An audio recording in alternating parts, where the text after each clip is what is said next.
আমরা অত্যন্ত আনন্দিত। সারা দেশবাসী অপেক্ষমান তাকে এক নজর দেখার জন্য, দুটো কথা শোনার জন্য। আমরা সেই মুহূর্তে যেন অপেক্ষা করছি। বাংলাদেশের ইতিহাসে, বিগত 55 বছরের ইতিহাসে যেই অবিস্মরণীয় ঘটনা আজকে ঘটতে যাচ্ছে, সারা দেশবাসী সেটা দেখবেন, আমরা দেখব, সারা বিশ্ববাসী দেখবেন। ইনশাআল্লাহ আমরা আশা করি এই মুহূর্তটিকে আমরা ঐতিহাসিক মুহূর্ত হিসেবে পালন করতে পারব ভবিষ্যতে। ম্যাক্স, দেশের সবচেয়ে শক্তিশালী 52.5 এন গ্রেডের পিসিসি সিমেন্ট। মানুষের মধ্যে যে আশার সঞ্চার হয়েছে, কি ধরনের আশার সঞ্চার হয়েছে এবং তিনি আসলে কি পরিবর্তন আসবে?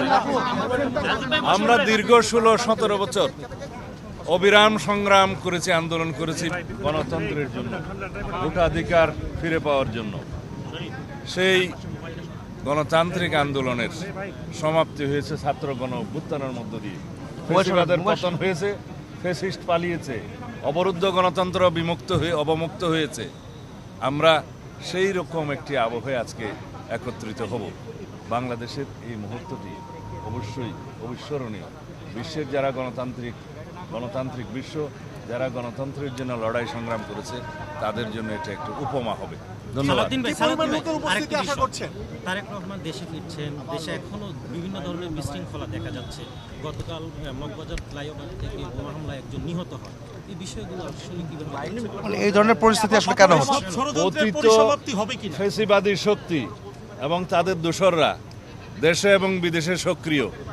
তারা চেষ্টা করবে বাংলাদেশের গণতান্ত্রিক উত্তরণকে যেন কণ্ঠকাঠিন্য করতে পারে, বাধাগ্রস্ত করতে পারে, ভারতপক্ষের নির্বাচনকে বানচাল করতে পারে।